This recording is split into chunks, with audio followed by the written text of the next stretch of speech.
Hello বন্ধু, তোরা কই? তাড়াতাড়ি চলে আয়, দেশকে পরিষ্কার করতে হবে।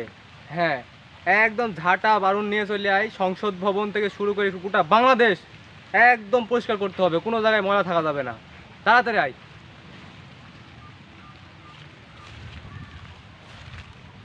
কেটা গো?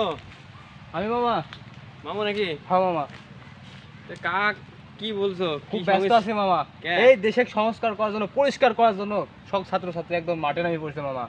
গণভবন থেকে শুরু করি, রাস্তাঘাট যেখানে যা ময়লা পরিষ্কার আছে সব করে দিচ্ছে, ট্রাফিক থেকে শুরু করে সব করছে সব স্টুডেন্ট। নতুন প্রজন্ম জাগিছে মামা। বাহ, এটা খুবই ভালো কাজ। হ্যাঁ মামা। ওই জন্য বন্ধুরা সব ফোন দিচ্ছিলে, হ্যাঁ মামা। সবাই মিলে দেশ রাষ্ট্র মেরামতের কাজে তোমরা নামছো। জি মামা। খুব ভালো লাগলো মামু।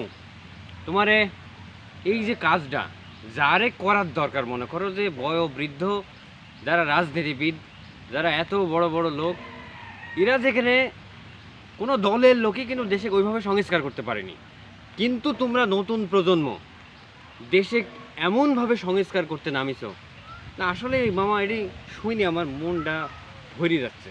জি মামা। আসলেই আমি তোমার নিয়ে আশাবাদী, কিন্তু মামা আমার একটা তোমাদের প্রতি পরামর্শ আছে।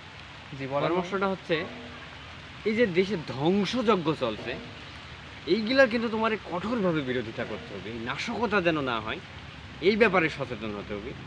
আর আরেকটা উপদেশ হচ্ছে যে তোমরা যেরকম ঝাড়ু দিয়ে সব দূর করে দিচ্ছ দেশের ময়লা, ঠিক তেমনি এমন একটা ধাক্কা দাও যে সবার মনের ময়লাও যেন দূর হয়ে যায়। হ্যাঁ ইনশাআল্লাহ। ইয়ারে মনের মধ্যে কিন্তু বহুত শয়তানি।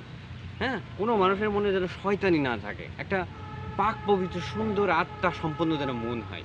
জি তাহলেই কিন্তু দেশের উপকার হবে। জি। তো মামু, আমার ওই যাই একটু কাজে যাচ্ছিলাম, পরে কথা বলবো। আচ্ছা ঠিক আছে মামা, আল্লাহ দোয়া হাফেজ। রাখেন। হ্যাঁ, দোয়া রইল।